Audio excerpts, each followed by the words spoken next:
सह वीर्यं करवावहै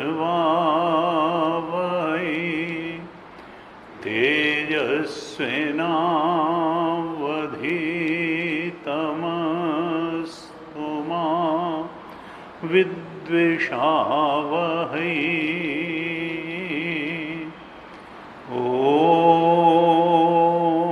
शांति शांति शांति।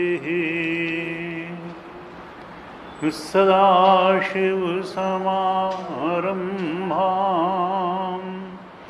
शङ्कराचार्यमध्यमाम् अस्मदाचार्यपर्यन्तां वन्दे गुरुपरम्पराम्। अज्ञानतिमिरान्धस्य ज्ञानाञ्जनशलाकया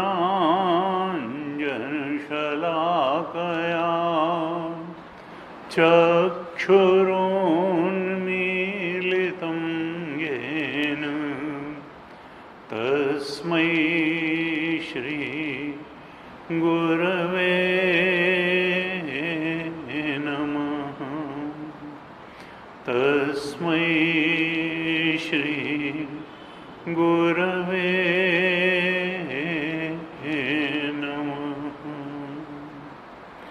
सच्चिदानन्दरूपाय विश्वोत्पत्त्यादिहेतवे तापत्रयविनाशाय श्रीकृष्णाय वयं नमः।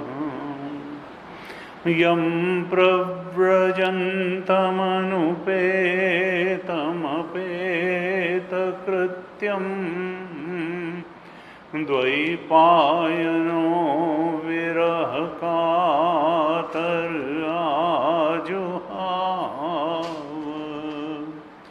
पुत्रेति तन्मयतया तरवोऽभिनेदुः तं सर्वभूतहृदयं मुनिमानतोऽस्मि। तं सर्वभूतहृदयं मुनिमानतोऽस्मि।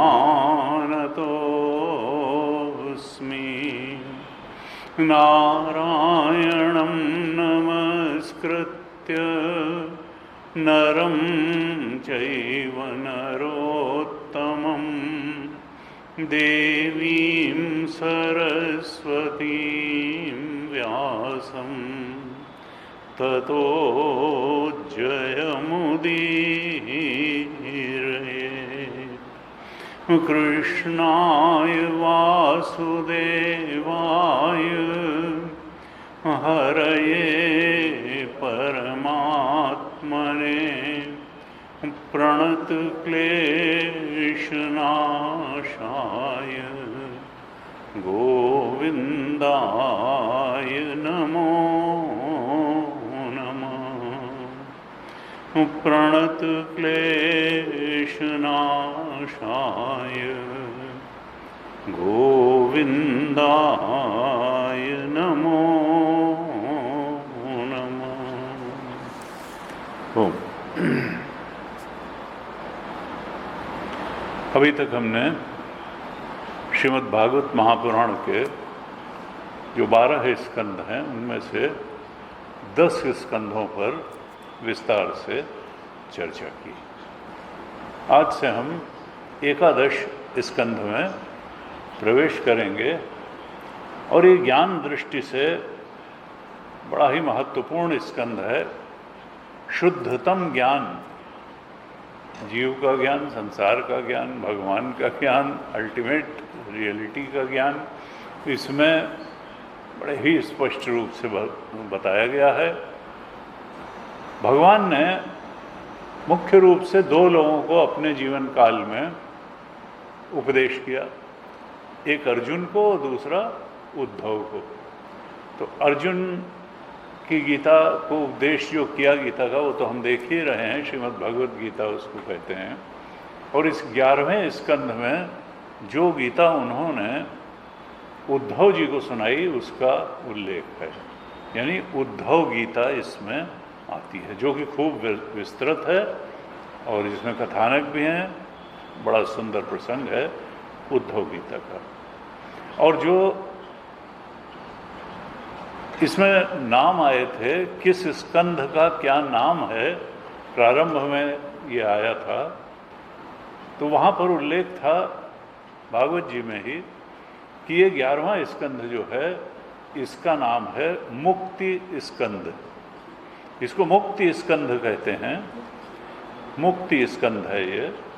अर्थात इस 11वें स्कंध में जो बातें बताई गई हैं उनको हम ठीक से श्रवण कर लें, मनन कर लें, तो फिर हमारी दृष्टि बदल जाएगी। क्योंकि अभी हम धारणाओं में रह रहे हैं। माने कुछ लोग कहते हैं व्हाट इज लाइफ, यही तो है।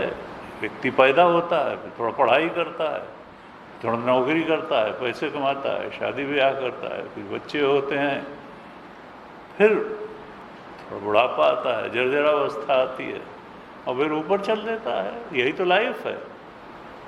What is life? उनका नहीं, यही लाइफ नहीं है। ये 6 स्थितियों से हो करके तो पशु भी गुजरता है। मनुष्य के लिए जीवन का अर्थ इससे बहुत आगे का है। और वो क्या है कि मनुष्य हमेशा एक जीवन दृष्टि के साथ जीता है, जीवन दृष्टि के साथ जीता है। और कुछ मान्यताओं वो दृष्टि सत्य पर आधारित भी हो सकती है और मान्यताओं और धारणाओं पर आधारित भी हो सकती है। जब तक परम सत्य पर आधारित दृष्टि नहीं होगी तब तक वो दृष्टि मान्यताओं और धारणाओं पर ही आश्रित होगी। और तब मैं और मेरे की बात उठ करके आएगी कि ये मेरे हैं और ये मैं हूँ, इसलिए फिर झगड़े होते हैं सारे। घर में भी झगड़े होते हैं, समाज में होते हैं, राष्ट्र अंतर्राष्ट्रीय स्तर पर होते हैं, क्योंकि मैं मेरा का खेल राग द्वेष में फंसा देता है। मुक्ति स्कंध में क्या बताने वाले हैं भगवान कि तुम्हारी मैं की परिभाषा ठीक नहीं है, तुम्हारी मेरे की परिभाषा ठीक नहीं है, तुम्हारा राग गलत जगह है, तुम्हारा द्वेष भी ठीक नहीं है। तुम इन मान्यताओं और धारणाओं से ऊपर उठ करके इन जीवन दृष्टि से और उस जीवन दृष्टि को सफल बनाने के अनुसार विचार करके जीवन जीने से ऊपर उठ करके तुम पहले सत्य दृष्टि में स्थित हो जाओ। तुम्हारी पहचान है क्या? तुम्हारी पहचान जो है, मनुष्यों हम, पुरुषों हम, स्त्रियों हम, ब्राह्मणों हम, शूद्रों हम, धनाढ्य हम, दरिद्रों हम, इन सब पहचानों से ऊपर उठ करके तुम जरा देखो कि तुम्हारी वास्तविक पहचान है क्या। तुम जरा इस बात तक भी अपनी विवेक बुद्धि को आगे बढ़ाओ कि सच्चिदानंद स्वरूपो हम, ओंकार स्वरूपो हम, आत्म स्वरूपो हम, ब्रह्म स्वरूपो हम, दृष्टा स्वरूपो हम। जब तक तुम आसक्त रहोगे अपनी धारणाओं से और सब कुछ से, अनात्म से आसक्ति राग द्वेष को जगाए रखेगी और बंधन को बनाए रखेगी। तुमको लगेगा कि तुम बहुत ऊंचा, अच्छा और जो है आनंददायक काम करने जा रहे हो, और बार बार उस आनंददायक उपलब्धि के बजाय दुख को लेकर के लौट आओगे। सुखाय कर्माणि करोति लोका, सुख के लिए ही सब लोग काम करते हैं, लेकिन अप्रोच, जीवन दृष्टि ठीक न होने के कारण, विचार में सांकर्य होने के कारण, सत्य पर आधारित विचार न होने के कारण व्यक्ति दुख उठाता रहता है। तो वेदांत तो कहता है देखो, समझ तुम्हारी ठीक होनी चाहिए, समझ ठीक होते ही सब चीज़ ठीक हो जाता है। और नहीं तो दुनिया भर मिल जाए और समझ ठीक न मिले तो दुख तुम्हारे जीवन से जाएगा नहीं। तुम्हारी सबसे बड़ी समस्या दुख ही है, भय है, दुख है, इच्छाएं हैं, ये सब तब दूर होंगे। भय, इच्छाओं से आक्रांत होना तब दूर होगा, भयों से आक्रांत होना, इस जीवन की अनंत पीड़ा से मुक्त होना तब संभव होगा जब तुम अल्टीमेट रियलिटी को जान लोगे। ये मुक्ति स्कंध हमको उसी परम सत्य के दर्शन कराने वाला है, और इसीलिए इसको श्रीमद् भागवत का सार भी कहा जाता है। वैसे तो सामान्य रूप से है कि भगवान कृष्ण की लीलाओं का गायन करने के लिए भागवत की रचना व्यास जी ने की, लेकिन फिर कई संतों का कहना है कि नहीं, वो लीलाएं भी एक बैकग्राउंड देती हैं, अंतःकरण को शुद्ध करती हैं, उसी के बहाने से भगवत स्मरण होता है, और उस भगवत स्मरण से शुद्ध हुए मन में, अंतःकरण में, जब ये मुक्ति स्कंध में जो भगवान द्वारा ज्ञान दिया गया है, ये जब दृढ़ होकर के स्थित हो जाता है तो बस तब मनुष्य मुक्त हो जाता है।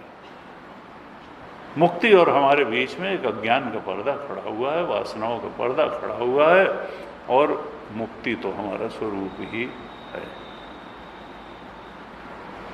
कहते हैं ये जो जैसे एकादशी महत्वपूर्ण होती है, उसी तरह से ये एकादश स्कंध भी महत्वपूर्ण है। ये एकादशी का मतलब क्या है? वास्तव में 5 ज्ञानेंद्रियां, 5 कर्मेंद्रियां और 1 मन, इन एकादश चीज़ों को भगवान के चरणों में अर्पित कर देना, और एक दिन या महीने में 2 बार एकादशी न मनाना, हमेशा एकादशी में ही रहना। इन हमेशा जो है इन एकादश चीज़ों को, 5 ज्ञानेंद्रियां, 5 कर्मेंद्रियां और 1 मन जो है भगवत चरणार्पित रहे, तो मानो रोज हमारी एकादशी हो रही है। वो बाह्य एकादशी का भी अर्थ यही है कि उस दिन थोड़ा आहार का संयम होगा, थोड़ा जो है हम भगवत चर्चा करेंगे, भगवत स्मरण ज़्यादा करेंगे, तो इस तरह से वो एक साधन बन जाएगी स्वरूप बोध की तरफ बढ़ने का। तो इन 5 ज्ञानेंद्रियां, कर्मेंद्रियां और मन को, इन 11 को भगवत तत्व में मिला देना, यही एकादशी है, और यही एकादश स्कंध का तात्पर्य है। पहले दूसरे अध्याय के 10वें दूसरे स्कंध के 10वें अध्याय के 6ठे श्लोक में भगवान, ये भागवत जी में कहा, सुखदेव जी कहते हैं, वहाँ मुक्ति का स्वरूप बताया गया था 2:10:6 में कि मुक्तिर हित्वा अन्यथा रूपम स्वरूपेण व्यवस्थिति। और गुरु जी कहते थे, इससे सुंदर मुक्ति की परिभाषा मुझे और कहीं नहीं मिली। मुक्ति है क्या? मुक्तिर हित्वा अन्यथा रूपम, ये जो अन्यथा रूप हमने ओढ़ रखे हैं अपनी चेतना के ऊपर, उन अन्यथा रूपों को छोड़ देना मतलब उनसे तादाद में छोड़ देना, उनसे आसक्ति छोड़ देना। हमारा जो वास्तविक स्वरूप है वो तो सच्चिदानंद है, ओंकार है, आत्म स्वरूप है, और उसके ऊपर हमने पंचकोशों के 5 आवरण ओढ़ लिए और सांसारिक उपाधियां भी ओढ़ ली, 5 लेयर्स ऑफ पर्सनालिटी ओढ़ ली। ये फिजिकल पर्सनालिटी, स्थूल देह, फिर प्राणमय कोश, मनोमय कोश, विज्ञानमय कोश, आनंदमय कोश, ये 5 कोश जो कि हम नहीं थे, इनको हमने ओढ़ लिया और इसमें मैं बुद्धि कर ली। ये अन्यथा रूप हैं। फिर समाज में चाचा मामा ताऊ की पहचान ओढ़ ली, या दफ्तर में बहुत सबॉर्डिनेट की पहचान ओढ़ ली, धनाढ़ की पहचान, पद वाला, धन वाला, बल वाला, बुद्धि वाले, जन कितनी पहचानें ओढ़ ली, और ये सब अन्यथा रूप जो है इतने गहरे से उस स्वरूप के ऊपर चढ़ गए कि इनको त्यागा ही नहीं जाता।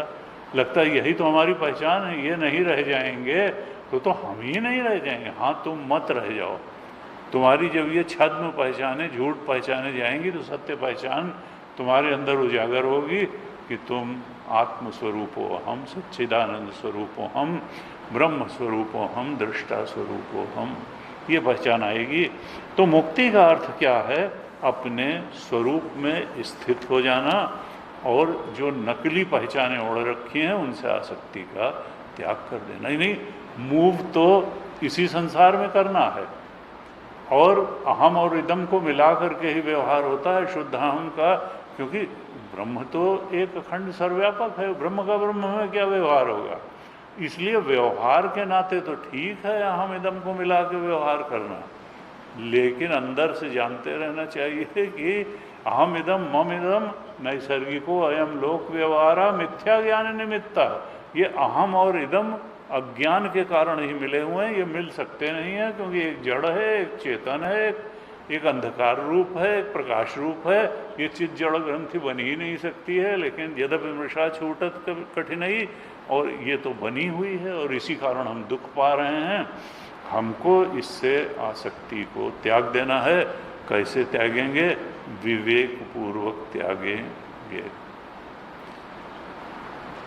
अभी जो हमें रूप प्राप्त है, जिसमें हम मैं बुद्धि, वो हमारा असली रूप नहीं है, और चूंकि उस रूप को ही हम अपना रूप मान के बैठे हैं, यही हमारे दुख का कारण है।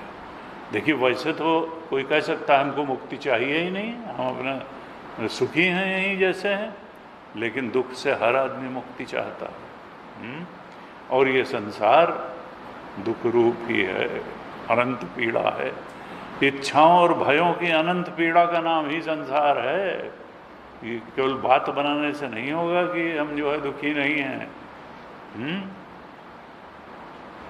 और बात वही है कि रजत सीप महाभास जिमि जथा भानु कर बारी, जदपि मृषा त्यों काल सोई ब्रह्म न सकै कोटारी, यही विधि जग हरि आश्रित रही, जदपि असत्य देत दुख अहि।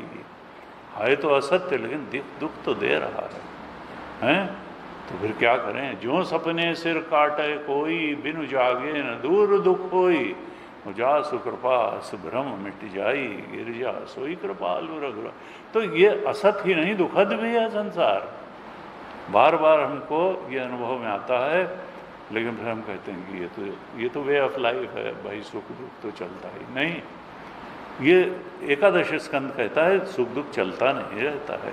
हम विवेक पूर्वक आत्मस्वरूप में स्थित होकर के, स्वरूपस्थ होकर के इस दुख के पार जा सकते हैं। लेकिन जब तक हम इस संसार में ही केवल सुख सुख ढूंढते रहेंगे और सोचेंगे एक दिन ऐसा आ जाएगा कि बस सुख सुख मिल जाएगा और दुख नहीं मिलेगा, तो ऐसा नहीं होगा। ये एक सिक्के के दो पहलू हैं, थोड़ा सुख भी मिलेगा, थोड़ा दुख भी मिलेगा। अगर हाँ, सुख दुख दोनों से निवृत्ति हो सकती है, आत्मानंद में शाश्वत स्थिति प्राप्त हो सकती है। उसी शाश्वत स्थिति को के बोध में, शाश्वत बोध में प्रतिष्ठित करने के लिए ये एकादश स्कंद है। अब संतों ने कहा कि लोग ये समझते रहते हैं कि वो किसी खराब जगह में रह रहे हैं, खराब मकान में रह रहे हैं, खराब मोहल्ले में रह रहे हैं, कुछ रोगग्रस्त शरीर में रह रहे हैं, इसलिए वो दुखी है। कुछ लोग समझते हैं हमारा समय खराब चल रहा है, वो शनि की दशा चल रही है, इसलिए हमको दुख मिल रहा है। तो कोई सोचता है शादी हमारी गलत हो गई, पत्नी थोड़ी गलत आ गई जिंदगी में, अगर दूसरी आ जाएगी तो फिर हम सुखी हो जाएंगे। और कोई कहता है कि फलानी चीज़ को प्राप्त करके हम सुखी हो जाएंगे, तो कोई सोचता है फला चीज़ को छोड़ के हम सुखी हो जाएंगे। कोई सोचता है हमारा वर्क प्लेस ठीक नहीं है, हमारा जॉब ठीक नहीं, जॉब अगर बदल जाएगा तो हम सुखी हो जाएंगे। वो सब कुछ करता रहता है, लेकिन स्थिति ज्यों की त्यों बनी रहती है। खोजने जाता है सुख और मिल जाता है दुख। संतों ने कहा सच तो बात यह है कि हमको अपने दुख के असली कारण का पता ही नहीं है, इसलिए हम दुख पाते हैं। बाकी बाह्य जो परिस्थितियां तो हैं इनके कारण दुख नहीं होता है। हमें अपने दुख का असली कारण पता ही नहीं है। और वेदांत कहता है कि तुम्हारे दुख का कारण तुम्हारी मूढ़ता है। मूढ़ता माने अज्ञान। क्या अज्ञान है जो तुम्हारे दुख का कारण है? कि तुमने अपने को इस शरीर में अभिनिवेश कर लिया है, इतना कस के घुसेड़ लिया है कि शरीर की पहचान को ही तुम अपनी पहचान मान रहे हो। तुमने मान लिया है कि मैं ये शरीर ही हूँ, इसी के पैदा होने से मैं पैदा हुआ, इसी के जवान होने से जवान हुआ, अधेड़ होने से अधेड़ हुआ, बूढ़े होने से बूढ़े हो, इसके जाने से मैं मर जाऊंगा। उनका तुम्हारे दुख का कारण ये तुम्हारा शरीर के साथ गहरा तादात्म्य भाव ही है और कोई दुख का कारण नहीं है। और जब तक तुम इस शरीर के साथ गहरे तादात्म्य को छोड़ोगे नहीं विवेक पूर्वक, तब तक तुम्हारे दुख को जो है दुख का अंत भी नहीं होगा। क्यों? क्योंकि तुम छोड़ दो अगर इससे तादात्म्य, ये तो उपाधि है, ये तो कोश हैं, तो तुम अभी और यहीं मुक्त हो। तुमको मुक्ति प्राप्त नहीं करनी है, तुम पहले से ही मुक्त हो। लेकिन इस शरीर के तादात्म्य रूपी अज्ञानता के कारण तुमने अपने को बंधन में डाल दिया है। तुम्हारा बंधन वास्तविक है ही नहीं, तुम्हारा बंधन माना हुआ है। मानी मानी बंधन में आयो। अमृत बिंदु उपनिषद में कहा, मन एवं मनुष्याणाम कारणम बंध मोक्षयो। ये मन ही बंधन का कारण है। मन जब तक अपने को इन उपाधियों से तादात्म्य करके रखेगा तब तक वो बंधन में पड़ा रहेगा। और जैसे ही इन उपाधियों से तादात्म्य को छोड़ेगा तो स्वरूपस्थ हो जाएगा। आनंद तो हमारा स्वभाव ही है, आत्मा हमारा स्वभाव है। तो बस, तो वेदांत कहता है कि मन से कल्पना करके ही तुम बंधन में आ गए हो। बस इसके अलावा ये जो कल्पना करके तुमने गलत जगह आसक्ति कर ली है, यही बंधन का कारण है और दूसरा कोई बंधन नहीं है। और यही इससे होने वाला जो दुख है यही बंधन है। और बंधन जो है दुख रूप में ही अनुभव में आता है। अगर दुख अनुभव में आ रहा है इसका मतलब बंधन है, क्योंकि आत्मा सुखद स्वरूप है, आत्मा में कोई दुख नहीं है और आत्मा में स्थित हो जाना ही मुक्ति है। वेदांत कहता है दुख रूप में जो कुछ भी अनुभव में आता है वो बंधन है, वो इशारा करता है कि तुमको मुक्त होने की जरूरत है। कहते हैं देखो, हम सब इस संसार रूपी नाटक में काम कर रहे हैं। ये संसार महानाट्यशाला है, लेकिन हम इस नाटक को सही समझ करके इसमें इन्वॉल्व हो करके अगर हम इसको नाटक की तरह इसमें अपना अभिनय करें, जैसे अमिताभ बच्चन कुली बनने से कुली नहीं हो जाते हैं, शहंशाह बनने से शहंशाह नहीं हो जाते हैं, ऐसे ही हम अगर इसमें जो भी नृत्य करे नट सोए, तुलसीदास जी ने कहा सोई सोई रूप दिखावे आपन होए न। जैसे नट जो है वो बहुत सारे अभिनय करता है और अभिनय के अनुसार से अपनी साज सज्जा वेशभूषा सब बनाता है, लेकिन अंदर से जानता रहता है कि कोई पात्र और उसकी वेशभूषा और उसकी डायलॉग डिलीवरी और उसका श्रृंगार वो मेरा नहीं है। ये सब नाटक में हमने किया हुआ है। तो हमने भी यहाँ संसार रूपी नाटक में शरीर रूपी वेश धारण कर लिया है। और अगर शरीर में ही होता तो फिर स्वप्न काल में भी ये शरीर रहता, सुषुप्ति में भी ये शरीर रहता और हम वैसे ही रहते। लेकिन हम जानते हैं कि स्वप्न में तो ये शरीर रहता नहीं है, न डीप स्लीप में ये शरीर रहता है। ये अभी भागवत में मैंने प्रवेश नहीं किया है, तो भागवत की ये 11वें स्कंद की थोड़ी पीठिका है और इस पर चर्चा के बाद फिर हम अध्याय के अनुसार प्रवेश करें। तो कहते हैं अगर हम ये शरीर मैं ही होता तो फिर स्वप्न काल में भी रहता, निद्रा काल में, क्योंकि त्रिकाले तिष्ठति सत्यम। इसका मतलब अगर ये स्वप्न काल में नहीं रहता है, डीप स्लीप में, सुषुप्ति में, इसका मतलब क्या है कि ये सत्य नहीं है। केवल जागृत अवस्था में ही अगर ये रहता है तो ये सत्य कैसे हो सकता है। हम जब सो जाते हैं तो इस शरीर के साथ कोई भी व्यवहार नहीं हो पाता है, लेकिन हमने इन पंचकोशों का वेश अपने ऊपर ओढ़ लिया है, और ओढ़ ही नहीं लिया है, हमने उससे प्रगाढ़ तादात्म्य कर लिया है, दृढ़ आसक्ति कर ली है। हम जानते हैं कि ये परिवर्तनशील है, ये परिवर्तनशील है, ये बदलेगा, और जो चीज़ बदलती है वो मिटती हुई है। हमको अच्छा नहीं लगता है ये शरीर बदल क्यों रहा है। कहा ये अगर बदल रहा है तो ये मिटेगा भी। कोई जो बड़ा सबूत आना जात से ही रोग। गुरु जी कहते थे कि भाई देखो, तो लोग फिर क्या करते हैं, मेकअप करते हैं। उन्होंने कहा कितना भी मेकअप कर लो, ब्रेकअप तो इससे होगा ही होगा। मेकअप करने से ब्रेकअप से बच नहीं सकते हो। एक दिन ऐसा आएगा कि तुम्हारा इससे ब्रेकअप हो जाएगा। Makeup is no solution for, no remedy for breakup. Breakup तो हो जाएगा, इसलिए बुढ़ापा देख के भयभीत होने की जरूरत नहीं है, मृत्यु की सोच करके भयभीत होने की जरूरत है। क्योंकि प्रकृति का नियम है कि प्रकृति क्या है, विकृति होगी। प्रकृति में तो विकृति होगी ही, प्रकृति बदलेगी भी, और फिर बदल के कुछ और हो जाएगी, उसमें परिणमन होगा।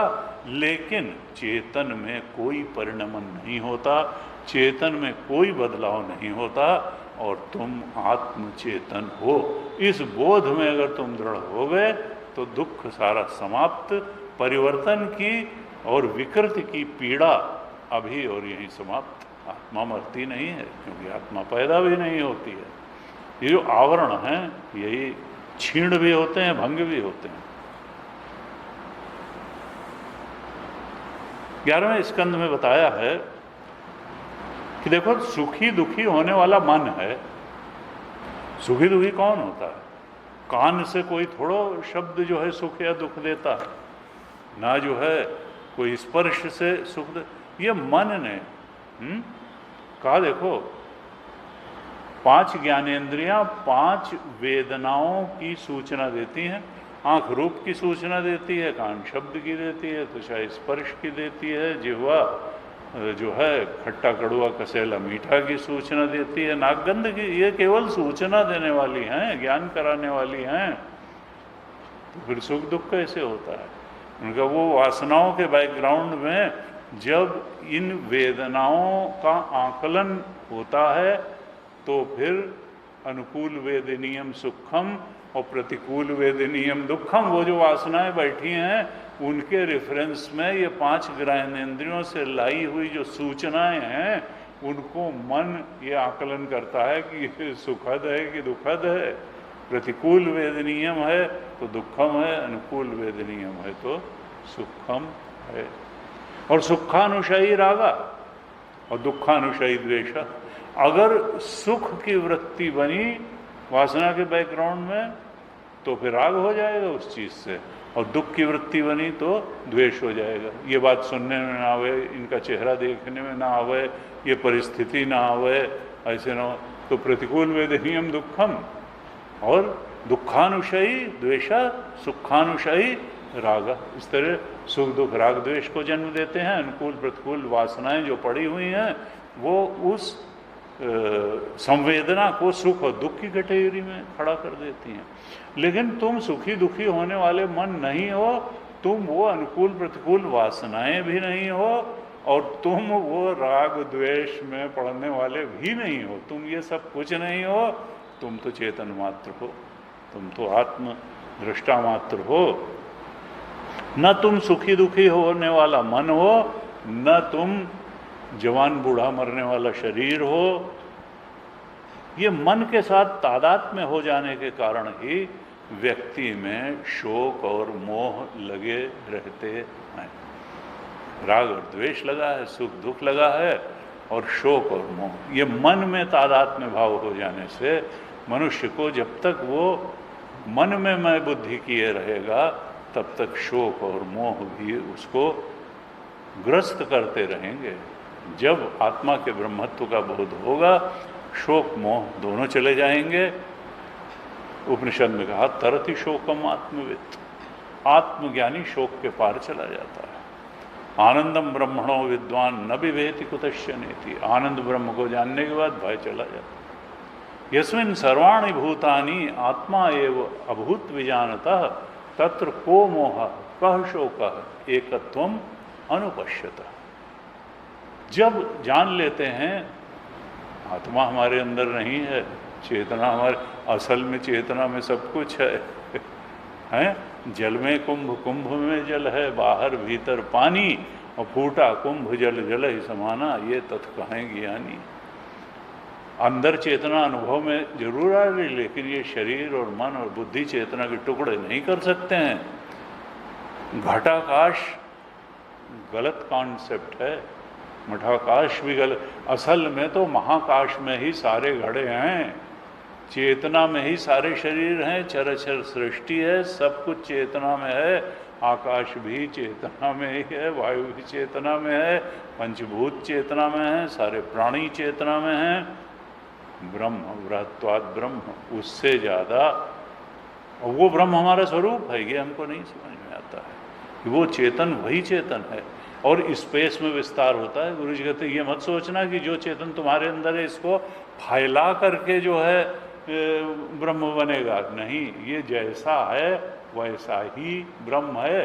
क्योंकि आकाश तो इस पर निर्भर है, आकाश तो इसमें इल्यूजन है, फैलाओगे कहाँ, इसके अलावा कुछ है ही नहीं, तो फैलेगा कहाँ? टाइम में फैलेगा कि स्पेस में फैलेगा कि वस्तुओं में फैलेगा? ये बिल्कुल जैसा अनुभव में आ रहा है वैसा ही ये ब्रह्म है। आत्मस्वरूप ब्रह्म ही स्वरूप है। कहा इस तरह से बुद्धि के साथ तादात्म्य करके, जब बुद्धि अनात्म के साथ तादात्म्य कर लेती है तो अज्ञानी बन जाती है। और वही बुद्धि जब आत्म स्वरूप की तरफ जाती है और शुद्ध पवित्र निर्मल सात्विक बन करके आत्मा को अपना स्वरूप जान लेती है, तो वही बुद्धि ज्ञानी हो जाती है और मुक्त हो जाती है। अधिष्ठान और प्रकाशक के रूप में अपने को पहचान लेती है। वो जान लेती है कि आत्मा के अलावा सब अन्यथा रूप है और जो सब कुछ का दृष्टा है वही मैं हूँ। दृष्टा ही सत्य है, दृश्य सत्य नहीं है। दृश्य जहाँ अनेक भेद भासते हैं, अनेक भेदों से भरा हुआ जो ये दृश्य जगत है, और दृष्टा के बाहर जितना है सब दृश्य है। यानी अनात्म में जितना है, वासनाएं भी, बॉडी भी, माइंड भी, इंटेलेक्ट भी, पीएफटी, जीव भी, और ऑब्जेक्ट इमोशन थॉट संसार भी, ये सब जो है दृश्य जगत में है। और ये सारा का सारा भेद से भरा हुआ दृश्य जगत ये झूठ है, और अगर हम इसको सत्य मान के व्यवहार करेंगे तो ये दुखद भी हो जाएगा। इसलिए दृश्य रहित दृष्टा ही आत्मा है और वही सत्य है। इस बोध में इस विचार की रगड़ हमको बार बार देनी है कि दृश्य रहित दृष्टा मेरा स्वरूप है और वही आत्मा है और वही ब्रह्म है और वही एकमात्र सत्य है, वही अल्टीमेट रियलिटी है। इसके अलावा कुछ सत्य नहीं है, सब हमारी कल्पना है, वासनाओं की उपज है और उसी ने हमको भटका रखा है। कहते हैं देखो, जो देखी जाने वाली चीज है उससे देखने वाला अलग होता है, और हम यहाँ कंफ्यूज करते हैं। जो मेरा होता है वो मैं नहीं होता है। ये टेबल अगर मेरी है, किताब मेरी है, तो ये मैं नहीं हूँ। ये हॉल मेरा है, घर मेरा है, गाड़ी मेरी है, तो ये मैं नहीं हूँ। लेकिन जैसे ही स्किन के अंदर होता है तो ये फिजिकल बॉडी मैं हूँ कि मेरी है, इसमें कन्फ्यूज़न हो जाता है। ये मन मैं है कि मेरा है, इसमें कन्फ्यूज़न है। बुद्धि मैं है कि मेरी है, इसमें कन्फ्यूज़न।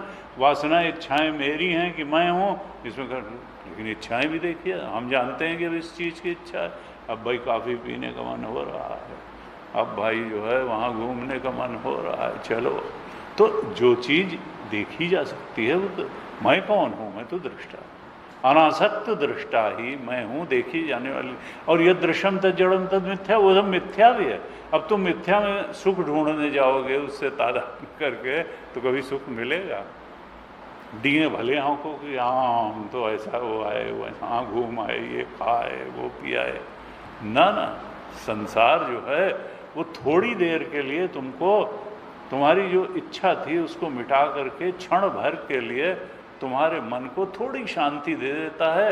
दुख इच्छा जो प्रताड़ित कर रही थी, आक्रांत कर रही थी, थोड़ी देर के लिए शांत हो गई तो थोड़ा तुमको लगता है कि शांति, लेकिन वो दुख निवृत्ति की ही बात है, वो पॉजिटिव सुख नहीं है। पॉजिटिव सुख तो आत्मा का ही आनंद है। तो हमारा मूल बंधन यही है कि हमने जो हम नहीं हैं उससे तादात्म्य कर लिया है, प्रगाढ़ तादात्म्य कर लिया है। और ये बंधन कटेगा कैसे? विवेक से ही कटेगा। दृष्टा दृश्य विवेक से कटेगा, आत्म अनात्म विवेक से कटेगा, और बाकी साधनाएं अंतःकरण को शुद्ध करने के लिए हैं, लेकिन अंत में तो ऋते ज्ञानात् न मुक्ति, ये विवेक हमको करना ही पड़ेगा। और बिनु सत्संग विवेक न होई, और राम कृपा बिनु सुलभ न सोई। भगवान की आराधना करो कि सच्चा विवेक उत्पन्न हो जाए, तो बिनु सत्संग विवेक न होई। सत्संग से ही विवेक होगा, विवेक से ही वैराग्य होगा, और वैराग्य जब होगा तो भक्ति भी पुष्ट हो जाएगी और ज्ञान भी पुष्ट हो जाएगा। इसलिए भक्ति ज्ञान वैराग्य साथ साथ चलते हैं। पहले ही भागवत जी में आया त्रयाणाम सहचारित्वात्, ज्ञान भक्ति और वैराग्य साथ साथ चलते हैं। और विवेक बहुत आवश्यक है, और विवेक के लिए सत्संग बहुत आवश्यक है। हमको जानना पड़ेगा कि हम सब कुछ के प्रकाशक हैं और सब कुछ के अधिष्ठान हैं। अधिष्ठान कभी लिप्त नहीं होता और प्रकाशक किसी चीज़ से प्रभावित नहीं होता। तो हमने अपने आत्मा को अधिष्ठान और प्रकाशक समझ लिया है दृढ़ता से। ये कब सिद्ध होगा? जब हम आकाश जैसे लिप्त नहीं होता है, सबको स्थान देता है, अधिष्ठान है, वैसे ही किसी चीज़ से अनात्म से लिप्त नहीं होंगे और सूर्यवत प्रकाशक हैं। सूर्य सब कुछ को प्रकाशित करता है लेकिन किसी चीज़ से प्रभावित नहीं होता है। तो हम अधिष्ठान और प्रकाशक रूप अपने दृष्टा स्वरूप, आत्मस्वरूप, चेतन स्वरूप को समझ लें। वही एकमात्र सत्य है, अल्टीमेट रियलिटी है। और यही जो है स्वरूप स्थिति है। और अगर ये स्वरूप में स्थिति हो गई तो समझो यही मुक्ति है और यही सारे दुखों की निवृत्ति है। और केवल यह नहीं, परमानंद की प्राप्ति भी यही है। कहा देखो, जब इस तरह का विवेक हो जाए तब समझ लो कि हम मुक्त हैं। गुरु जी कहते थे कि शुरू शुरू में ये बातें बड़ी असाधारण और आश्चर्यजनक लगती हैं। अरे ये कैसे? उन्होंने कहा लेकिन हम अगर लगातार श्रवण मनन करते रहें तो ये क्रिस्टल क्लियर हो जाती हैं और बिल्कुल स्पष्ट हो जाती हैं, हथेली पर रखे आंवले की तरीके से। ये कल्पना की बातें नहीं रह जाती हैं, आश्चर्यजनक और असाधारण बातें नहीं रह जाती हैं। ये इसी को कहा सुसुखम धर्म्यम। अभिनवाध्याय हम लोग पढ़ रहे हैं। ये बड़ी सरलता से समझ में आने वाली बात है और इससे बड़ा धर्म कोई नहीं है। मनुष्य धारयति थी धर्मा, सबसे बड़ा धारण करने वाला तो आत्मा है, ब्रह्म है। उस तक पहुँचने में वो सुसुखम कर तुम, इस विवेक से सुख से पहुँचा जा सकता है और वही फिर हमारे आनंद को धारण करने वाला है, दुख निवृत्ति को भी धारण। तो कहते हैं कि इस एकादश स्कंध में इतना बढ़िया ये मोक्ष बताया है कि इस मोक्ष को प्राप्त करने के बाद मनुष्य को दुख का स्पर्श भी नहीं होता है। और भगवान कृष्ण यहाँ आए क्यों थे धरती पर? धर्म की स्थापना के लिए आए थे। धर्म की स्थापना, धर्म का अर्थ क्या है? धारेति धारेति धर्मा, जो धारण करे वही धर्म है। और धारण करना क्या है?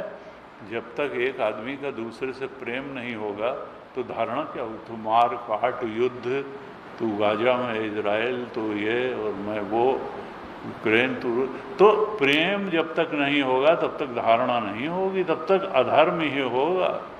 युद्ध का रास्ता अधर्म का ही रास्ता है।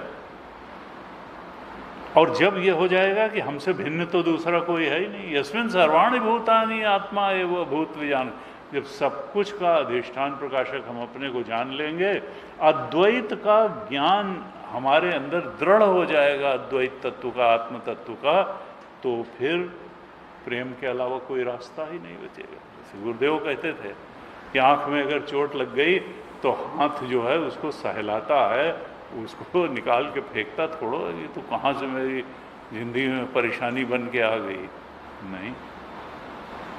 तो अद्वैत ज्ञान के बिना प्रेम नहीं हो सकता है। और असल में अद्वैत का ज्ञानी ही धर्म की स्थापना कर सकता है। भगवान स्वयं आए, इसीलिए वो अद्वैत में परिनिष्ठित थे और उन्होंने धर्म की स्थापना की। अद्वैत का ज्ञान, अद्वैत ज्ञान, ये मनुष्य जीवन की चरमोत्कृष्ट उपलब्धि है। यही ज्ञान, अद्वैत का ज्ञान, इस एकादश स्कंध में बताया गया है।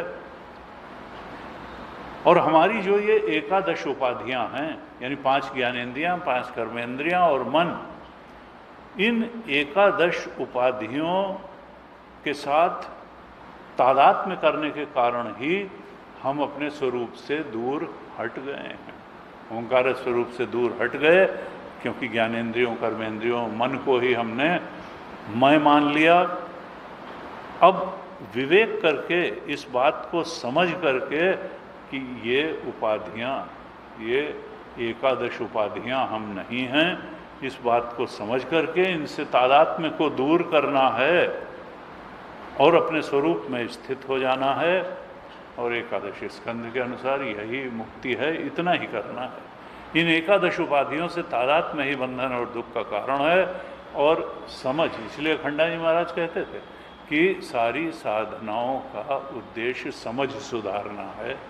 समझ सुधर जाए तो बस, तादात्म्य करके जो समझ बैठी हुई है वो सुधरी हुई समझ नहीं है। यद्यपि लोग कहते हैं ना, I am very intelligent, I understand everything, you understand nothing.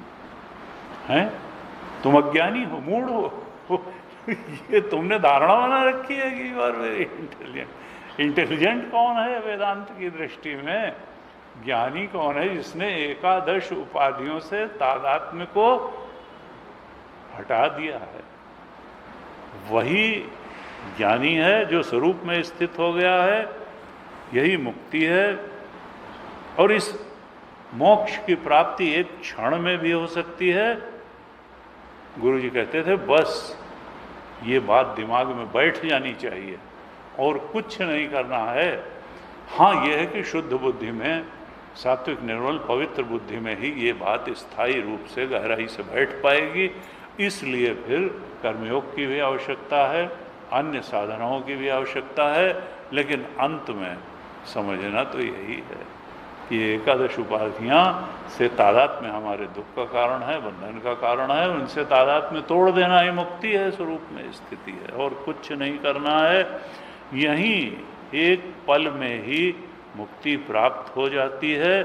उसके लिए न कहीं दूसरे देश में जाना है, न दूसरे काल में जाना है, न कुछ और करना है।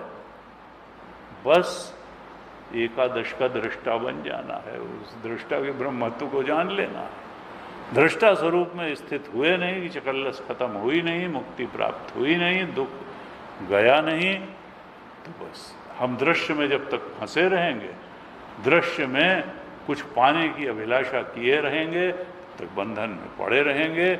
जिस दिन दृष्टा का आनंद हमको मिलेगा, तादात्म्य तोड़ देंगे, उस दिन स्वरूपस्थ हो जाएंगे, आत्मा में मुक्त हो जाएंगे। कहा बस झूठे दृश्य जगत का दृष्टा बन जाना यही मुक्ति का, मोक्ष का लक्षण है। और समझते समझते हम अभी यही समझना यही है, आज समझें, कल समझें, 3 जन्म बाद समझें कि दृश्य झूठा है, दृष्टा ही सत्य है। एकादश उपाधियों से तादात्म्य हमारे दुख का कारण है, और इस तादात्म्य को समझदारी से, विवेक से इस तादात्म्य को तोड़ देना यही मुक्ति है, मुक्ति का रास्ता है। तो हम जब तक भोक्ता बने रहेंगे, इस झूठे दृश्य जगत में इच्छाओं द्वारा धकेले जाकर के कुछ न कुछ पाने की उम्मीद करते रहेंगे, भोगने की उम्मीद करते रहेंगे, तब तक दुख हमारे पीछे पड़ा रहेगा। क्योंकि जब भोक्ता बनेंगे तो फिर कर्ता भी बनना पड़ेगा, क्योंकि कर्म करके ही तो वो अनुकूल परिस्थिति, वो भोग पदार्थ प्राप्त होंगे जिनका हम भोग करके, तो नहीं मिले तो भी दुख है और मिल गए तो भी दुख है।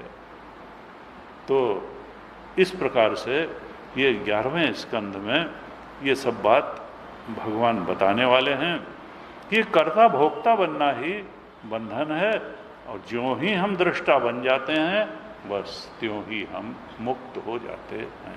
तादात्म्य ही बंधन का कारण है। तादात्म्य तोड़ देना, दृष्टा रूप में स्थित हो जाना, यही मुक्ति का साधन है।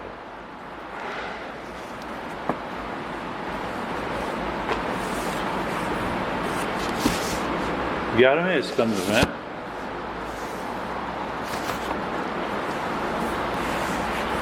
परीक्षित सुखदेव जी से पूछते हैं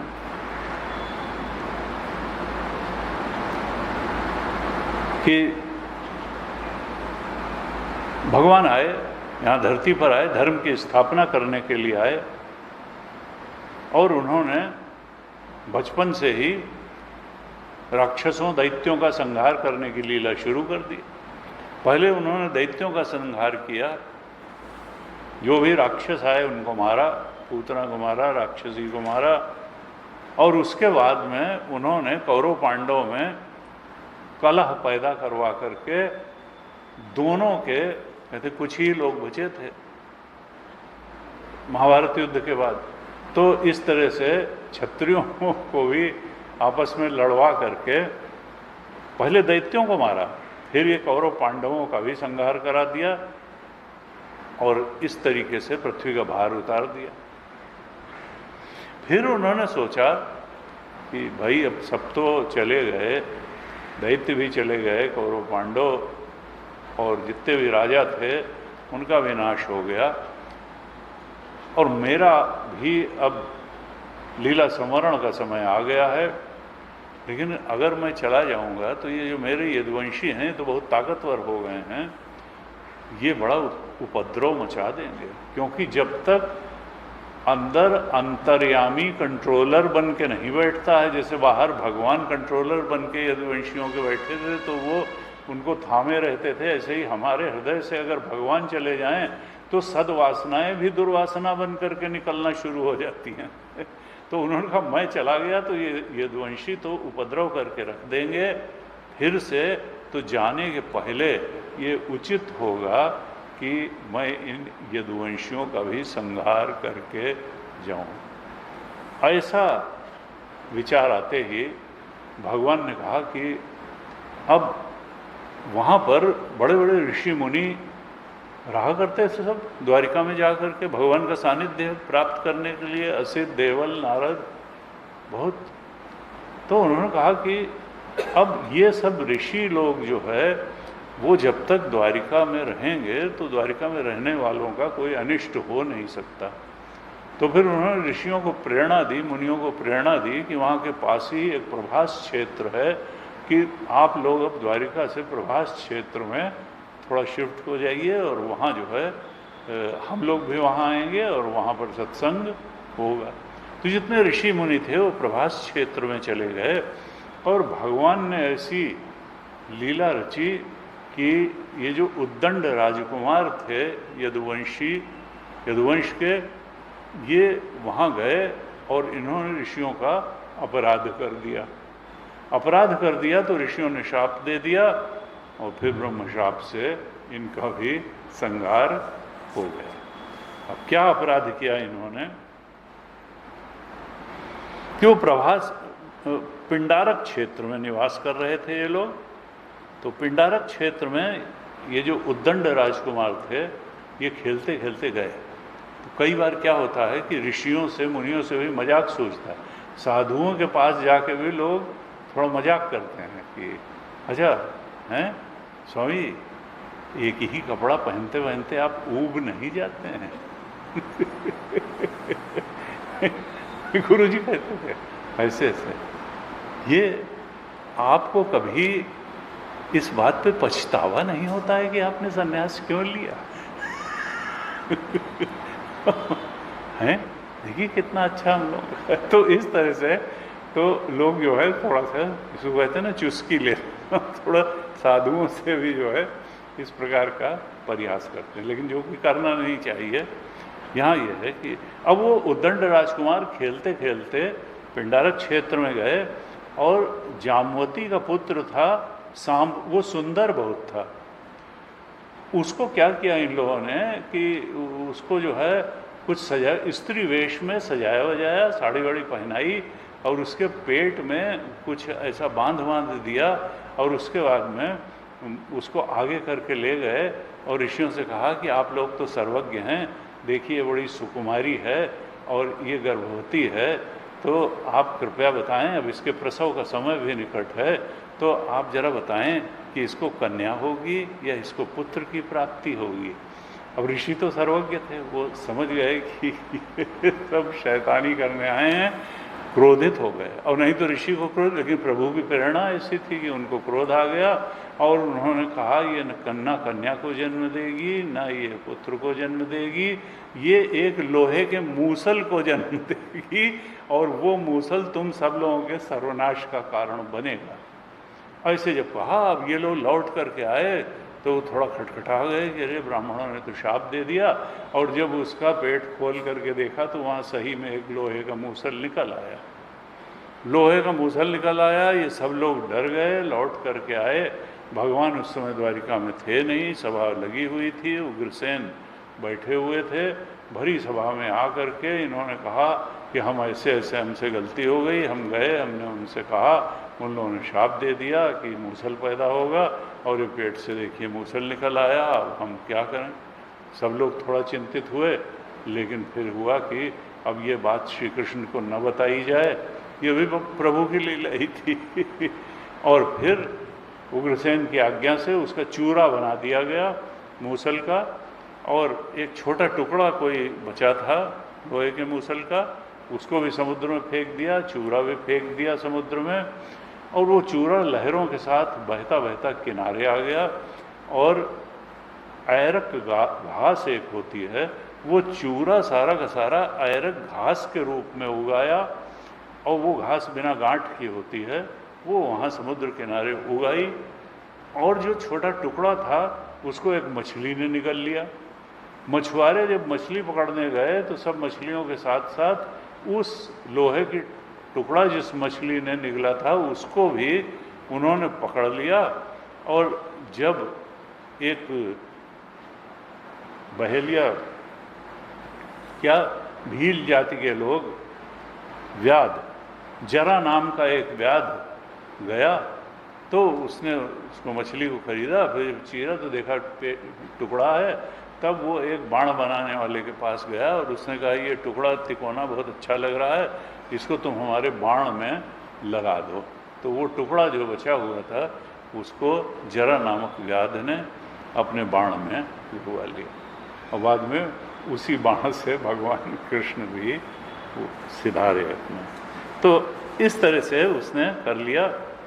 कहते हैं कि देखो भगवान जो हैं वो तो सब कुछ जानते हैं, सर्वज्ञ हैं।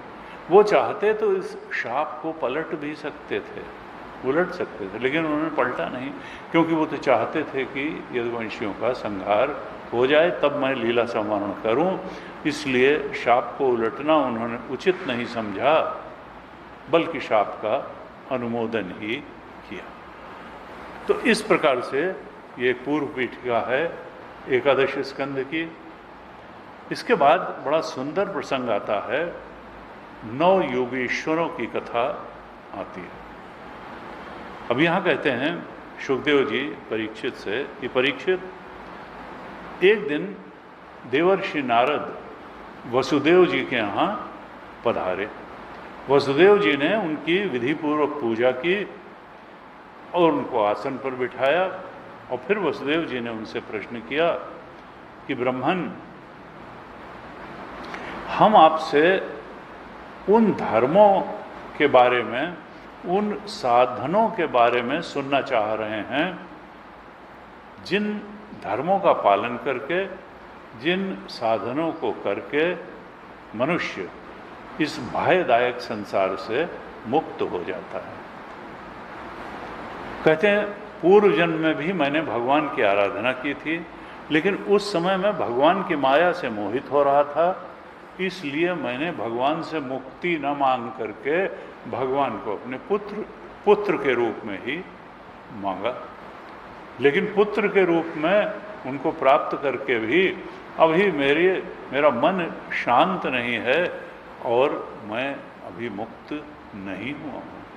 इसलिए आप वो साधन बताएं जिससे मैं मुक्ति का शाश्वत आनंद प्राप्त कर सकूं। आप मुझे ऐसा उपदेश दीजिए जिससे इस जन्म मृत्यु रूपी संसार से मैं पार हो जाऊं, क्योंकि इस संसार में दुख भी सुख का ही विचित्र और मोहक रूप धारण करके सामने आता है।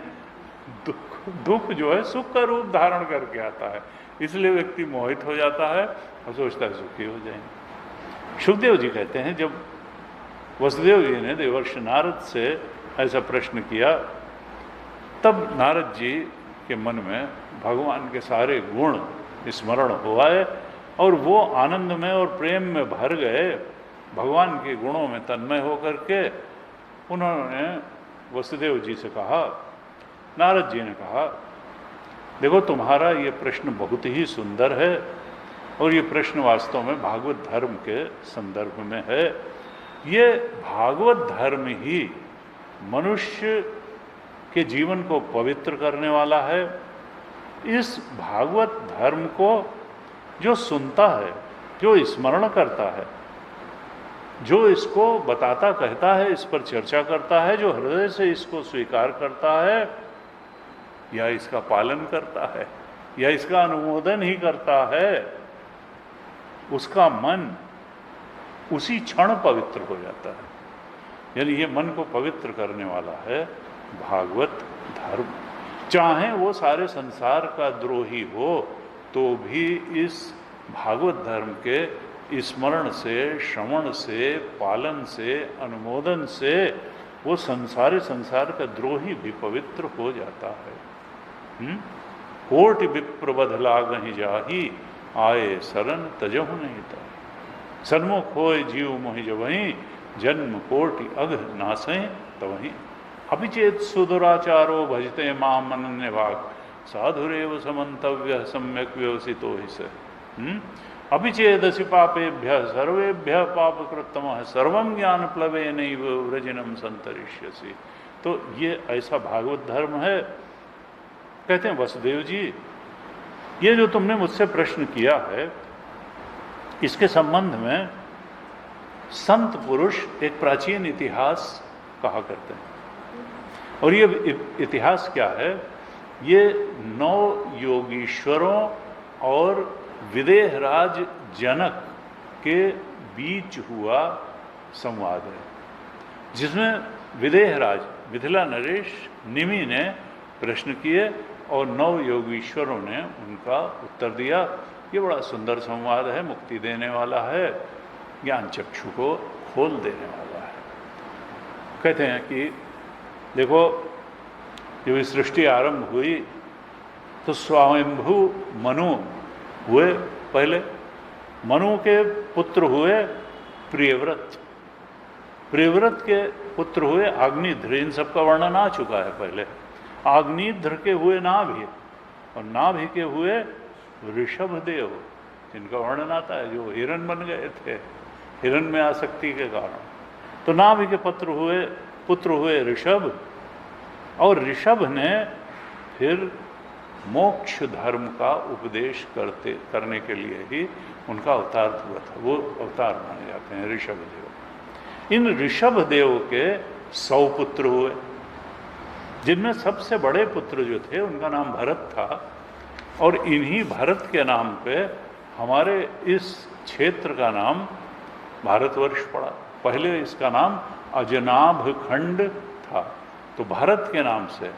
ये कई बार लोग कहते हैं कि नहीं वो तो शकुंतला का पुत्र जो था उसके नाम से, ना, शास्त्रीय ये नहीं, शकुंतला के पुत्र के नाम से नहीं, ऋषभदेव के जो सबसे बड़े पुत्र थे भरत, उनके नाम से इस अजनाभ खंड का नाम भारतवर्ष पड़ा। ये यहाँ उल्लेख है।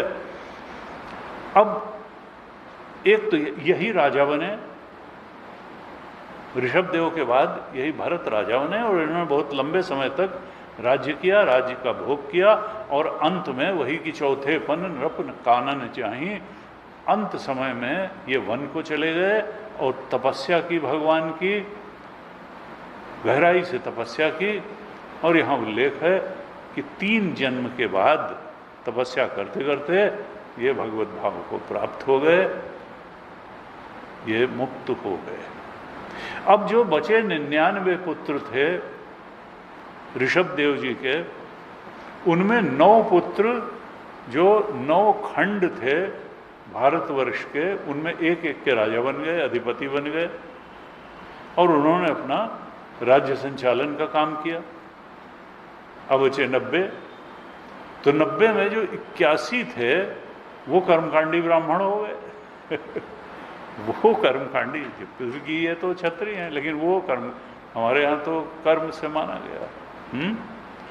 चातुर्वर्ण्य माया सृष्टम गुण कर्म विभागशः, गुण और कर्म के अनुसार मैंने की, कुल जन्म के अनुसार नहीं की। गीता कहता है गुण और कर्म के अनुसार, भागवत में भी आ चुका है।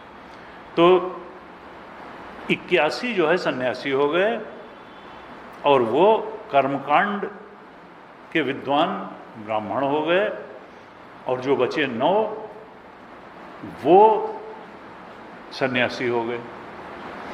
आत्मविद्या में बहुत निपुण थे और लोगों को आत्मज्ञान देते हुए चलते थे। प्रायः दिगंबर रहते थे, वस्त्र नहीं धारण करते थे, और जो भी अधिकारी मिल जाता था उनको परमार्थ ज्ञान का, आत्मज्ञान का उपदेश करते थे। और वो 9 के नाम हैं, अभी आगे भी आएंगे। यहाँ दिया कवि, हरि, अंतरिक्ष, प्रबुद्ध, पिप्पलायन, आविर्होत्र, द्रुमिल, चमस और करभाजन।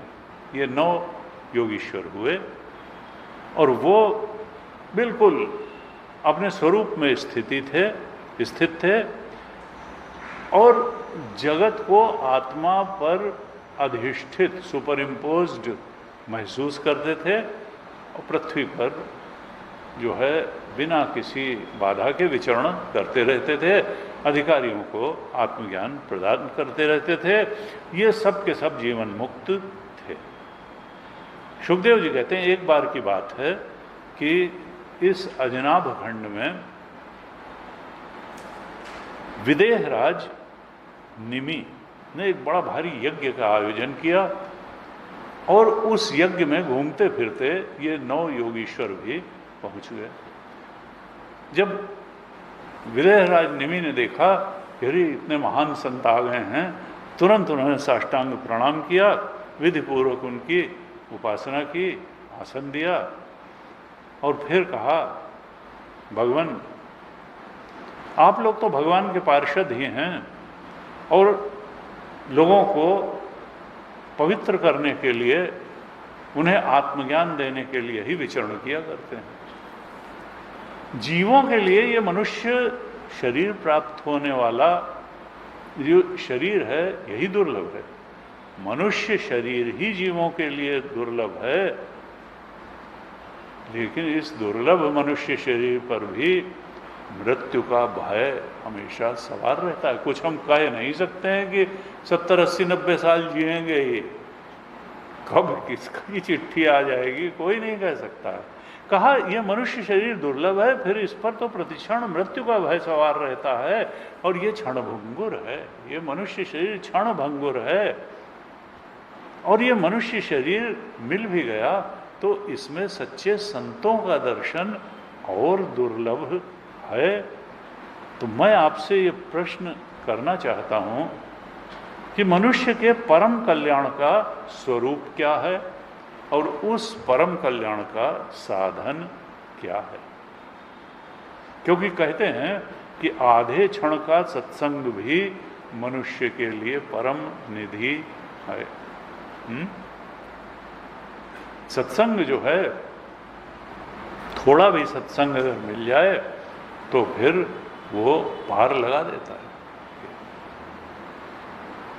जो वाल्मीकि ऋषि बने, पहले रत्नाकर को थोड़ी देर के लिए नारद जी का सत्संग मिला था और वो डाकू से एकदम महान ऋषि बन गए। तो थोड़ी देर का सत्संग भी परिवर्तन ले आता है।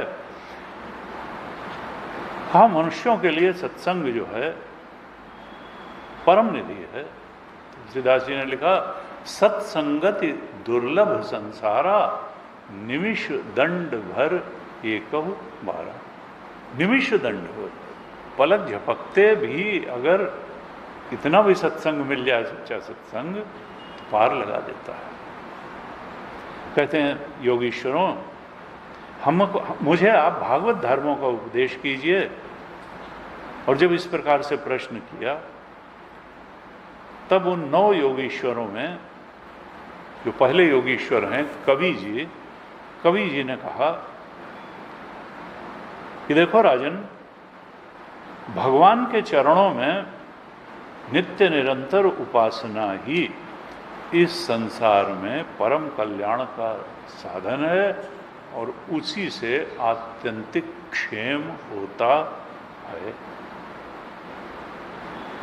और उसमें बाधा किससे आती है? जब हम इस देह गेह आदि तुच्छ और असत पदार्थों में अहंता ममता कर लेते हैं, तब हमारी चित्तवृत्ति उद्विग्न रहती है। देह में ममता, गेह में ममता, ये अगर हम करेंगे तो चित्तवृत्ति उद्विग्न बनी रहेगी। और अगर हम भगवान के नित्य के चरणों में नित्य निरंतर उपासना करेंगे तो फिर इस उपासना से हमारा भय भी जाता रहेगा और हम सारी विपरीतताओं से पूर्णतया निवृत्त हो जाएंगे। फिर कहते हैं ये भागवत धर्म ऐसा है कि इसका अवलंबन करने वाला मनुष्य कभी विघ्नों से पीड़ित नहीं होता है। उसके जीवन में कोई विघ्न, विपरीतता, कष्ट नहीं आता है और इसके विधि विधान में त्रुटि हो जाने पर भी कोई अनिष्ट नहीं होता, कोई विपरीत फल नहीं प्राप्त होता है। चाहे वो पहले बाद, ये कर्मयोग के संबंध में भी कहा था, जो कर्मयोग की जब बात दूसरे अध्याय में भगवान ने कही थी तो वहाँ 2:40 में भी कहा था कि नेहा विक्रम नाशोस्ति प्रत्यवायो न विद्यते स्वल्पमप्यस्य धर्मस्य त्रायते महतो भयात्। इसमें अभिक्रम का नाश, जैसे खेती आदि कर्म है तो उसमें यह नहीं हो सकता कि पहले बीज दे दिया, फिर गुड़ाई कर दी और फिर उसके बाद में जो है कुछ पानी लगा दिया ना। एक क्रम से करना पड़ेगा, गुड़ाई करनी पड़ेगी, पानी लगाना पड़ेगा, बीज बोना पड़ेगा, फिर निराई करने, पहले बाद का क्रम होता है संसार में। ये नहीं कि पहले स्वस्थ हो गए फिर दवाई खा ली ना, पहले दवाई खाओगे तो स्वस्थ हो गए। तो लेकिन यहाँ भागवत धर्म में जो है, अगर, और वही कर्मयोग में भी बताया था वहाँ कि अभिक्रम का नाश होता है तो भी विपरीत फल नहीं होता है। स्वल्पमप्यस्य धर्मस्य, इसका थोड़ा भी पालन करने पर महान भय से मुक्ति हो जाती है। इस प्रकार से ये कवि जी ने कहा। फिर कवि प्रथम योगीश्वर कहते हैं कि ये बड़ा प्रसिद्ध श्लोक है, दूसरे अध्याय का 36वां श्लोक। हम लोग एक बार पाठ कर लेते हैं। कायेन वाचा मनसेन्द्रियैर्वा बुद्ध्यात्मना वानुसृत्स्वभावात् करोति यद्यत् सकलं परस्मै नारायणायेति समर्पयेत्। बड़ा सुंदर श्लोक है ये, जो है भागवत धर्म का इसमें वर्णन है।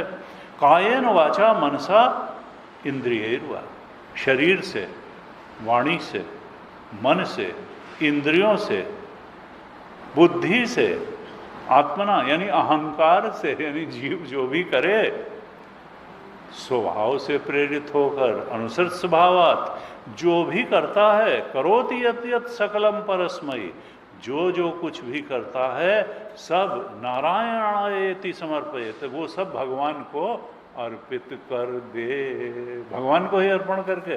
देखिए बात वही जो 9वें अध्याय के 27वें श्लोक में कही थी। यत् करोषि यदश्नासि यज्जुहोषि ददासि यत् तपस्यसि कौन्तेय तत्कुरुष्व मदर्पणम। वहाँ भगवान ने अपने मुंह से कहा था, यहाँ कवि नामक जो योगीश्वर हैं वो कह रहे हैं कि शरीर से, वाणी से, मन से, इंद्रियों से, बुद्धि से, अहंकार से, चाहे आदतवश, स्वभाववश जो भी कर्म करे, जो जो कुछ भी करे, सब भगवान नारायण के ही लिए करे, उन्हीं को समर्पित कर दे। यही सीधा सा भागवत धर्म है। अपनी इच्छाओं की पूर्ति के लिए न करे, भगवान का गुलाम बन करके करे, भगवान को समर्पित होकर के जिए। कहते हैं कि जो लोग ईश्वर से विमुख रहते हैं उनको अपने स्वरूप की विस्मृति हो जाती है, अविद्या के कारण, माया के कारण। ईश्वर की तरफ रहने से माया दूर रहती है, अविद्या दूर रहती है और हम स्वरूप की तरफ बढ़ते चले जाते हैं। ईश्वर से विमुख पुरुष को स्वरूप विस्मृति हो जाती है और फिर मैं मनुष्य हूं ऐसा भ्रम भी हो जाता है, विपर्य भी हो जाता है, देह में अभिनिवेश हो जाता है, तादात्म्य हो जाता है। तो और तब उसको बुढ़ापा, मृत्यु और रोग आदि अनेक भय सताते हैं। इसलिए अपने गुरु को ही अपना आराध्य और परम प्रीतम मान करके अनन्य भक्ति के द्वारा ईश्वर का भजन करना चाहिए। ईश्वर का भजन करना चाहिए। फिर कहते हैं कवि जी कि राजन, वास्तविकता तो ये है कि भगवान के अलावा कुछ है ही नहीं। भगवान के अतिरिक्त, आत्मा के अतिरिक्त और कोई वस्तु है ही नहीं। दृश्य जो है सब झूठ है, दृष्टा का ब्रह्मत्व ही सत्य है। लेकिन ये जगत, सत हरि भजन जगत सब सपना, ये दृश्य जगत सर्पवत झूठ और स्वप्नवत झूठ होने के बावजूद इसकी प्रतीति होती है और इसका चिंतन करने वाले का मन संसार में ही लगा रहता है। और उधर संसार में, इस झूठे दृश्य जगत के संसार में मन लगे रहने के कारण जैसे स्वप्न दृष्टा स्वप्न में सुख दुख से पीड़ित होता है, ऐसे ही ये जागृत दृष्टा जागृत के स्वप्न में को सत्य मान करके इसका चिंतन करते हुए यहाँ के सुख दुख से पीड़ित हो जाता है। जैसे स्वप्न दृष्टा की कल्पना से स्वप्न उत्पन्न हो जाता है और सुख दुख देता है, ऐसे ही जागृत अवस्था में नाना प्रकार के मनोरथों से इस जागृत संसार की सृष्टि हो जाती है। ये विलक्षण सृष्टि दिखने लगती है, लेकिन ये तुम्हारे मनोरथ का ही परिणाम है। हर व्यक्ति का जगत थोड़ा अलग अलग होता है। जैसी जिसकी जीवन दृष्टि होगी, जैसी जिसकी इच्छाएं होंगी, वैसा उसका जगत बन जाएगा। ये मत समझना कि सबका जगत एक जैसा नहीं, वस्तु जगत नहीं, जैसे ही स्वरूप बोध होता है सब खत्म, उसके लिए खत्म। बाकी अपना जो अभी अज्ञान दृष्टि, इच्छाओं की दृष्टि, वासना दृष्टि बनी है, तो उसके लिए तो फिर उसका जगत चलता रहेगा। वो भी जब स्वरूप बोध में होगा तो उसका जगत भी समाप्त हो जाएगा। कहते हैं कि इसलिए विचारवान पुरुष को चाहिए कि सांसारिक बातों को पाने के लिए ये जो मन हमेशा संकल्प विकल्प करता रहता है, ये मिल जाए, ये मिल जाए, ये मिल जाए, उन सांसारिक उपलब्धियों के संकल्प विकल्प को त्याग दे। सांसारिक कर्मों के संबंध में संकल्प विकल्प करने वाले मन को रोक दे और उन संकल्पों को करे जिससे आत्मा की तरफ बढ़ना होता हो, जिससे भगवत प्राप्ति होती हो। कहते हैं कि राजन, इस प्रकार का दृष्टि लेकर के, आत्मपरक दृष्टि लेकर के आत्मपरायण जीवन जीते हुए साधक को विचरण करना चाहिए। जब इस प्रकार से भगवत परायण जीवन जीते हैं, भगवत परायण चिंतन करते हैं, आत्मा की तरफ मुंह कर लेते हैं, संसार की तरफ पीठ कर लेते हैं, इसको दुख का रूप जान लेते हैं, तब हृदय शुद्ध हो जाता है, इसमें भगवत प्रेम का अंकुर उप जाता है और तब ऐसा भगवत प्रेमी भक्त साधारण लोगों की स्थिति से ऊपर उठ जाता है। वो पूर्व की अपनी ही मान्यता या अन्य लोगों की मान्यताओं जीवन दृष्टि से परे हो जाता है। अपनी पूर्व की धारणा से भी उसको लगता है ये मैं क्या करता था, क्या मान्यताएं धारणाएं लेकर के बैठा था, ऐसे परे हो जाता है। कहते फिर वो आत्मबोध में दृढ़ता से स्थित होने पर ये भी समझ जाता है कि सब कुछ भगवद रूप ही है, भगवान ही सत्य हैं, बाकी सब अध्यास है, सब रूपों में भगवान ही प्रकट हैं। और कहते हैं जैसे भोजन करने वाला जैसे एक एक कौर खाता है, एक एक ग्रास खाता है, तो तीन बातें एक साथ होती हैं। एक तो तुष्टि होती है, उसको अच्छा लगता है, संतुष्टि होती है, हाँ भाई पेट भर रहा है। और फिर पुष्टि होती है, थोड़ा ताकत भी उसमें आती है, और क्षुधा निवृत्ति भी होती है, उसकी भूख भी मिटती है। तो भोजन करिए तृपित हित लागी, तुलसीदास जी ने कहा। तो यहाँ भी कहा कि तुष्टि पुष्टि और क्षुधा निवृत्ति एक साथ होती है, जैसे उसी प्रकार से जब भगवान की शरण लेकर के ये साधक उनका भजन करने लगता है तो फिर तीन बातें उसके जीवन में घटित होती हैं। एक तो उसके अंदर भगवान के प्रति प्रेम पैदा हो जाता है, भक्ति पैदा हो जाती है। दूसरे भगवान के आत्मा के स्वरूप का बोध हो जाता है, अनुभव हो जाता है, अर्थात ज्ञान भी हो जाता है। और तीसरे जो अनात्म है, दृश्य जगत है, उससे वैराग्य भी हो जाता है। तो इस तरह से भगवत परायण जीवन जीने वाले के हृदय में विशुद्ध हृदय होकर के ज्ञान भक्ति और वैराग्य की त्रिवेणी प्रवाहित हो जाती है। कहते हैं राजन, जो प्रतिक्षण एक एक वृत्ति के द्वारा भगवान का ही भजन करता है, उसे भगवान के प्रति भक्ति भी मिल जाती है, संसार के प्रति वैराग्य भी मिल जाता है, और भगवान के सच्चे स्वरूप की स्फूर्ति भी उसके अंदर हो जाती है। और ऐसा होकर के वो भागवत बन जाता है। उसी को भागवत कहते हैं। सर्वोच्च बोध प्राप्त संत हो जाता है, भागवत हो जाता है, और तब भागवत हो करके वो परम शांति का अनुभव करने लगता है। शाश्वत शांति में उसकी शाश्वत मुक्ति हो जाती है। इस प्रकार से कवि जी ने उत्तर दिया। अब आगे प्रश्न करते रहेंगे राजा निमि और 9 के 9 योगीश्वर उन प्रश्नों का उत्तर देंगे। हम अगली कक्षाओं में इस पर विचार करेंगे। ॐ पूर्णमदः पूर्णमिदं पूर्णात् पूर्णमुदच्यते पूर्णस्य पूर्णमादाय पूर्णमेवावशिष्यते। ॐ शान्तिः शान्तिः शान्तिः। हरिः ॐ श्रीगुरुभ्यो नमः। हरिः ॐ।